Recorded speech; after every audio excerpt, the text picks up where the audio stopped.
That's where I come in.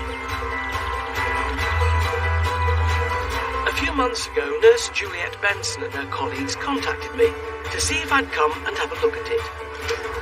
Today, I've decided to gate crash their weekly staff and patient meeting. Look at this.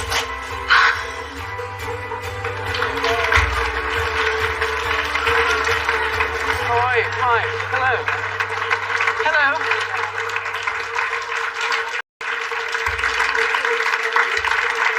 Is Juliet Benson here? Juliet,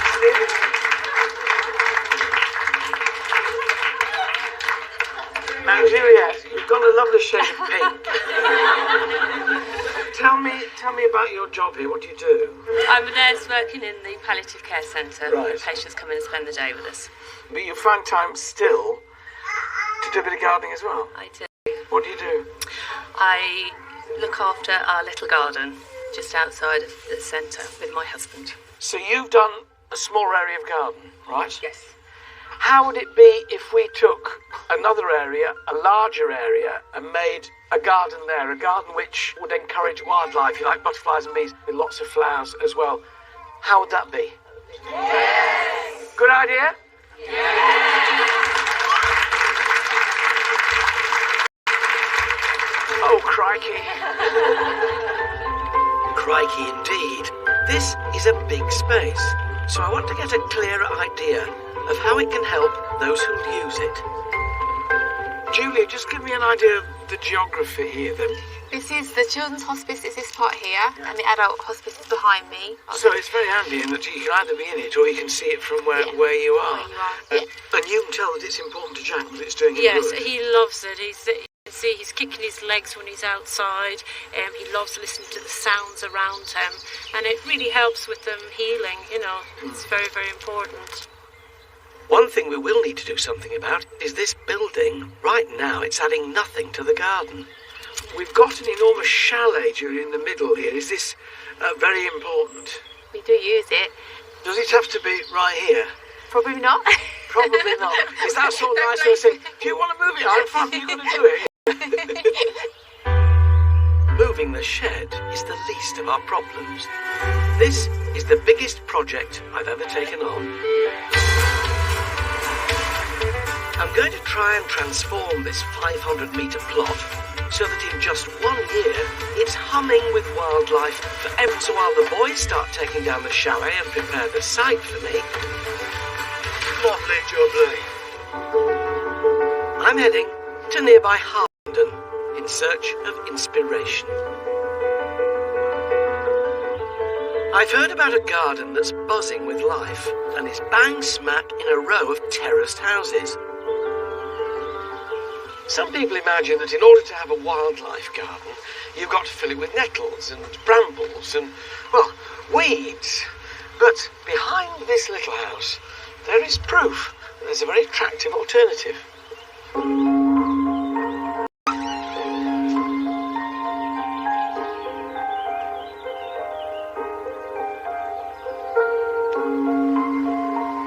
At first glance, this looks like a beautifully designed, tranquil garden, a welcome antidote to the suburban sprawl that surrounds it.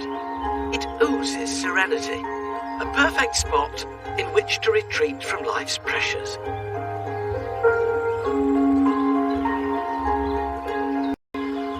But look closely, and you'll see that it's not just the owners who are enjoying this garden. It's alive. That's because every nook and cranny has been designed with nature in mind. Water is essential to all creatures, so a pond should be at the heart of every wildlife garden. This pond is perfect for wildlife because it's got sloping sides. That means that birds and hedgehogs can come and take a drink and still be able to get out of the water. It's perfect too for frogs and toads to lay their spawn. It's teeming with tadpoles. It's also teeming with insects. It's a complete ecosystem in itself. The choice of plants is key to any wildlife garden. Here, you're enveloped in colour and scent, whether it's fragrant choisia hanging from an archway, or deep red peonies twinkling like rubies in the flower beds. To us, it's a pleasure to experience, and it's also an open buffet for our winged friends. It's single flowers that bees and butterflies love because they're packed with nectar and pollen. Look for plants like alliums, ornamental onions, and ornamental thistles, simply stuffed with nectar. It's the presence of nature that makes this garden so tranquil, and that's exactly what I want to achieve at Keach. But if I'm honest, I don't think this style is going to work without to a traditional dwelling, whereas Keach is a modern building. Our challenge is going to be to create a contemporary, cutting-edge design that's still attractive to wildlife.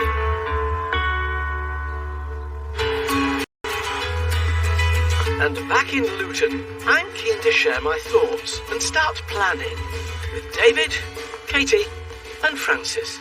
We have a special challenge. Keach is such a special place. Your challenge is to make a garden, a wildlife garden which is modern, which reflects this building. We've got to make homes here for what you might call three kinds of wildlife, three zones if you like. A pond at the centre. All wildlife needs water, so we've got to get water in there. We've got to make plenty of attraction for birds in terms of nesting sites, all that kind of thing.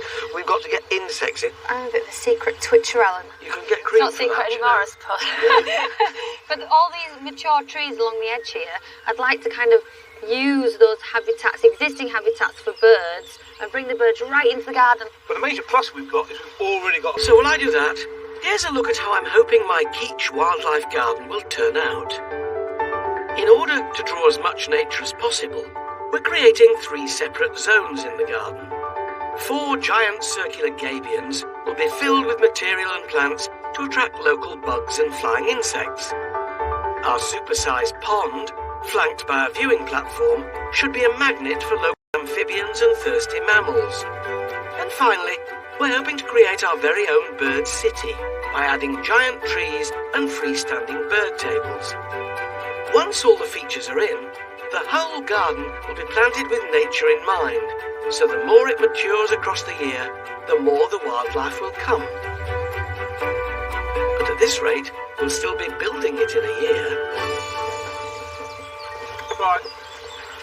Is that enough for you? It's enough. Thank you, David. Good. You are released. Thank you. Katie's got a real challenge on her hands. I want these beds to fit with our contemporary feel. I'm trying to create real symmetry around the bed, so starting off at the top, working out in concentric circles on these solid blocks of colour and form. And not only that, she needs to make sure they offer food and shelter all year round. This is porcupine grass, and it will get to about 1.2 metres tall, and it has fantastic hollow stems. So in the wintertime, all the creepy crawlies can hibernate in there. And then when it flowers, its seed heads are really fluffy and frondy. So on a windy day like today, they will be lovely blowing in the breeze. But the birds like them to use them for nesting material. I've got lots of blues, which insects love and kind of really gravitate towards blue and purple. And then I've got white and lots of green. So it's a really limited palette, which will give a really contemporary feel to the bed. The last couple of things I've put in are these lamiums, and they have these really big throats full of nectar that the bees can get in, and Dischampsia, which is later flowering, and it's quite frothy and see-through, so it is a bit taller at the front, but you can still see the tiarella and the alliums through it. While Katie cracks on, David's moved on to his next project. By placing a wooden pergola over the existing path, he'll link it to the rest of our design. Once it's planted with honeysuckle and ivy, it'll become the perfect wildlife walkway. Well, that's not bad at all. That's perfect in there. Meanwhile, Francis and I have taken a special delivery. Oh, sorry, I'm sorry. You're right. Women drivers. Don't say that, Alan. Wind that whips across the neighbouring fields.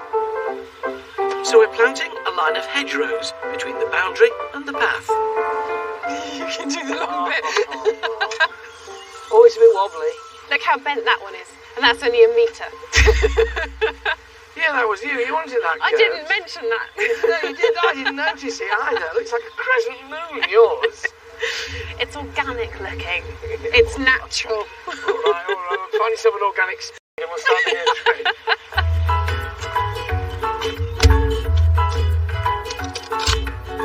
You can buy hedging plants about that big, around a foot tall, for less than £1 a piece, and that means a long run of hedging is very inexpensive.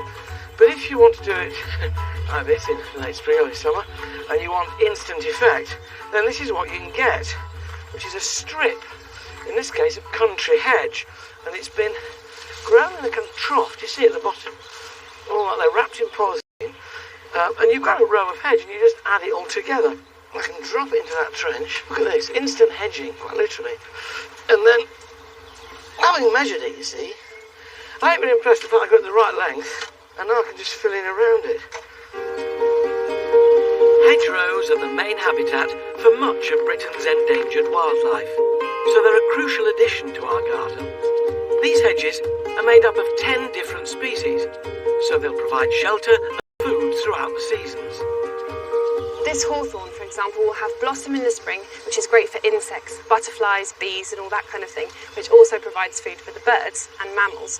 But then it will have fruits which come at the end of the summer and throughout the autumn. So that provides, again, more food for birds when other things might be scarce. Hedges are one way to attract birds to the garden. The other is trees. And Katie's on the case. She's taken delivery of 5 mature specimens, and once they're planted, they'll provide instant habitats. Right, guys, I've got 5 trees that need to go in. So 3 are really huge, and I've got 2 smaller ones. We're going to need some mechanical assistance because they're even too heavy for you, Kate, I'll tell you that. These are 10-year-old trees weighing hundreds of kilos, but their root ball is small, so planting them is a tricky task. They'll need proper securing. What we're doing in here is to put 2 sleepers really as anchors right at the bottom of the hole. One going on one side, one going on the other with the wires underneath. And next, to add a lot more weight and a lot more stability, we're going to be putting back in a lot of this heavy soil straight on top.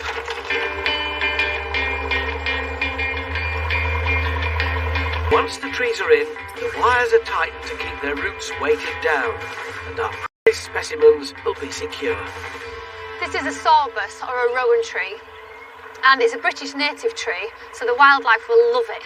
And if you're lucky enough, like I was at home last year, I had a flock of waxwings come to visit mine, and they stayed and gorged on the berries for a few days. Now, I've got quite a few to get in yet. There's lots to do. Dominic, get a move on. We're only filling it in. Cheeky monkey. What's that bird's nest? Oh, it's the top of your hair.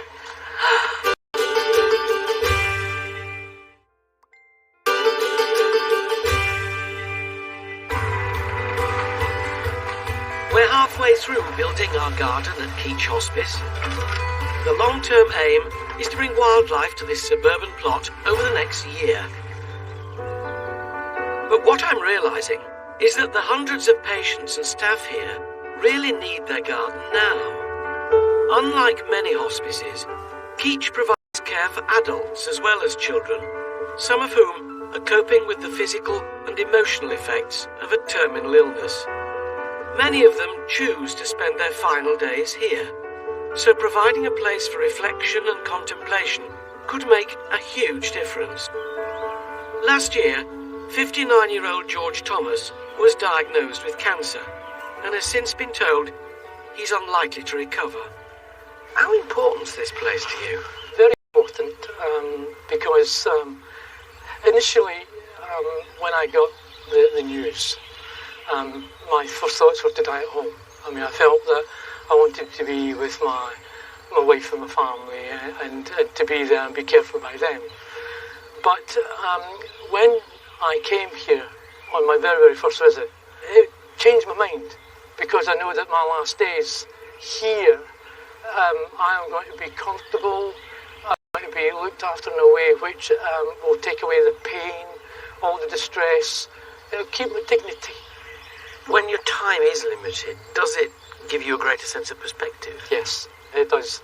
I mean, I've watched the rape growing around recently, and basically the colour, the warmth, the brightness, the smells, they've all been things that I've been sucking in and absorbing because they don't have much longer to go. So this garden that we're making now will play a role in that? A major role, to actually have that ability to go out and basically enjoy the outside and hear what you're doing here today. It's just phenomenal. The importance of nature, both in terms of what it gives to us, but also what we can give to it. And it highlights the importance of a garden like this at a place like Keach. Got to get it right. One of the most treasured sounds in any garden is birdsong. And the last of our bird-friendly trees is going in. This mountain ash is younger than the others, so it just needs a stake to keep it secure. So simply by putting a stake in and securing it does a couple of really good things. For a start off, it means that there's no rocking and the roots are not getting disturbed at the bottom, and two, it's holding it really rigid, so there's no sort of gale snapping the tree.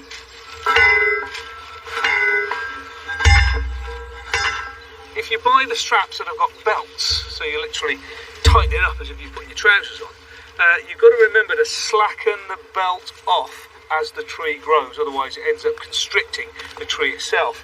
If you're concerned about that, what I use at home is an old pair of socks or tights, once round the tree, then a knot, then round the stake, and as the tree grows, the tights or socks stretch with it and will eventually perish. Nice tip, David. Didn't know you wore tights. While I wait for Bedfordshire's finest to finish filling my pond, I'm turning my attention to the shady part of the garden, over by the adult wing of the hospice. I'm building a stumpery, using tree stumps interplanted with a variety of ferns. They look superb, just plonked like that, and they give you pockets in which you can plant. And this is the kind of variety of foliage that you're dealing with. The hart's tongue fern, hart being a deer, H-A-R-T, and this Blechnum, the hard fern, all good for crevices and crannies where it's shady and damp. And then these frothy and crested kinds, all of them giving a certain softness to this. I don't want to cover the stumps up too much because they're so beautiful, so the key is going to be getting the balance right. The joy of ferns is that they thrive in areas where other plants may struggle, but once established, they'll virtually look after themselves. Look, this is promise. Look at these new fronds, crowsy as they're called, because they look like a bishop's crook. And that's the new foliage that's going to be fresh and green and beautiful this year.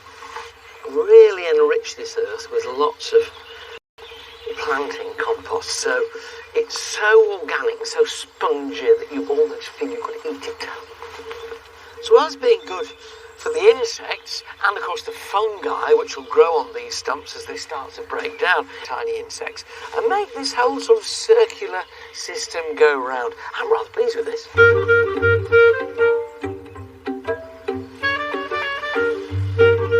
With the trees all planted, Katie's moving on to phase 2 of her avian master plan, creating a city of bird tables. Okay. Where you want them? Well, I don't want them to look too plinky plonky. Plinky plonky? It's a technical term. Yeah. I want a nice rhythm of them down there. How many have you got? 7. Oh, right, all part here. Okay? Here? Yeah. Each table has to be carefully positioned to attract our feathered friends. And the next one, yeah, where your foot is. Yeah. Got 1, 2, 3, 4, 5. Next up. Okay. And then I'm going to put the last one near that seating area there. About here, you reckon? Yeah, about there. Lovely, that's a lot then. Yeah, that's pretty good, doesn't it? It's spot on. So they're here for the aperitif, they go on for the starter, then the main, then the dessert, and finally... Cheese board. A little glass of brandy. Excellent. Very good. Well, I've got something. Hang on. Oh, go on. Oh, you're winding me up. That's it. So, you get down the other end. It'll be a while before the real birds come, so Katie's making do. You are joking. That bird is rubbish. That's never going to make anywhere near down here. It's definitely not native. Ready?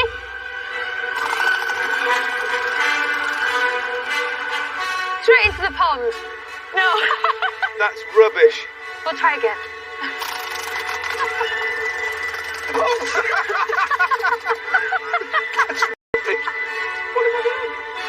This is all highly scientific, I promise you.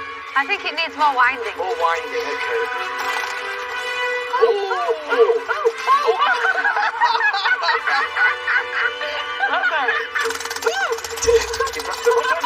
I'm glad we got these birdhouses in the right direction then.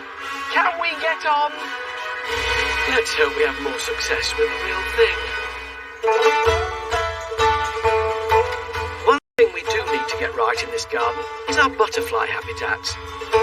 60% of Britain's native butterfly species are in decline. So Frances is creating special planters for the pond area.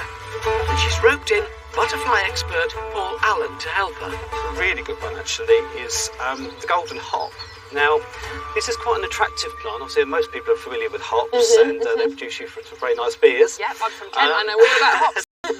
But this is a great one because it's got lovely, vibrant, yellowish leaves. Yep. And the comma butterfly will lay its eggs on these leaves, Okay. and the caterpillars will eat them. So, cuckoo flower, which is actually the food plant for the orange-tipped butterfly, they lay their eggs on the flowers, and the caterpillars will eat the seed pods here. So again, a nice one that will kind of look after itself almost. Okay. These containers are quite bright, to say the least. Does that matter? That's not a bad thing, because a female butterfly, once it's mated, sees green far more than she did before she mated. Really? So the thing is, she's seeking out her food plant. She'll be attracted naturally to green. So if you're green containers with her food plants in it too, it will get her investigating the area and hopefully laying her eggs as well. With David hammering in the last of the bird tables, I've stolen the girls away so we can get stuck into the pond. Okay, be honest then, does my pond look big in this? Wonderfully perked, Mr. Oh, Titchmarsh. But someone's forgotten their waders. Well, you're not going to go all the way, are you? Not wearing those, you'll be lucky if you're in the shallows. Okay, I'm going in. Just like the garden in Harpenden, our wildlife-friendly pond slopes up to the edge. Easy for amphibians, not so easy for gardeners. Dungarees are going to get wet. I warned you. It suddenly goes. We're putting in a range of aquatic plants. Some oxygenate the water, others, like these lilies, provide shelter. They come in these aquatic plant baskets, which are perforated with aquatic compost in there, no fertiliser in, and quite a bit of weight to hold them in position. And this mare's tail, as it's called, Epirus, is going right on the edge there. This is a marginal aquatic. Over time, they will outgrow these baskets. You'll have to take them out and divide them up and give them new ones. Or they can root through into the sort of soily area that develops at the bottom of the pond and keep growing. As long as they're happy, you can leave them alone. The range of plants available for ponds is huge, from leafy watercress to delicate yellow-flowered ranunculus. One of the things I love about pond plants is that they're really different and exciting. Very different from what you'd find in a herbaceous border in the garden. This Carex grey eye has these amazing seed heads. Look at them. Love them. And then this cotton grass is all fluffy and feathery. Definitely adds a new dimension to a garden. These aquatic and marginal aquatic plants are not just here to look pretty. They're vital for the wildlife, somewhere to shelter, somewhere to lay their eggs. You'll find with these irises and reeds and rushes that go down into the water that dragonflies and damselflies lay their eggs on the very bases of the leaves just underneath the water. And then when they turn into larvae and get to the stage where they're about to hatch into dragonfly, they climb up these iris leaves, shed their old skin, and fly pond is working. But it looks as though Katie's been playing with her toys again. Look what I found. You're not meant to introduce fish until a couple of months have passed and everything else is He looks so at home. Look at him. Look at this. I rather like that. With the pond nearly finished, we're on the home straight. But this is the nervous part. I've very high expectations for this garden, and so do the people who need it. In just a few hours, we'll find out whether it's up to the task.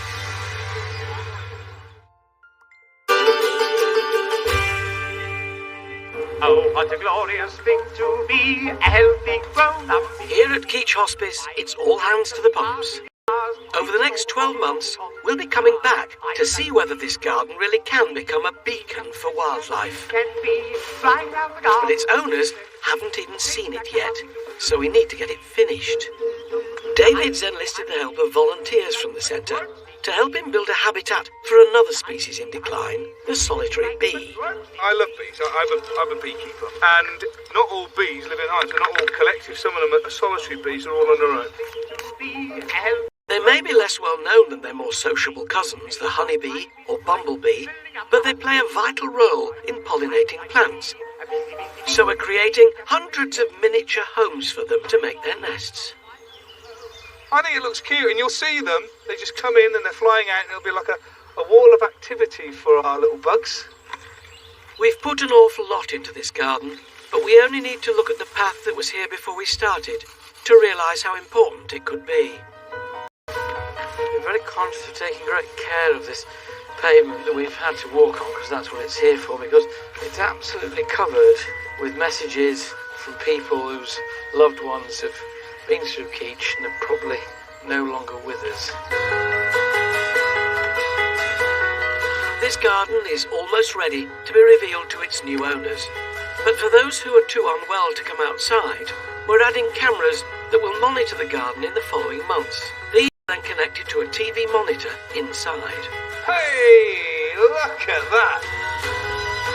This garden has been a monster to build. But as the last touches go in, it's finally finished.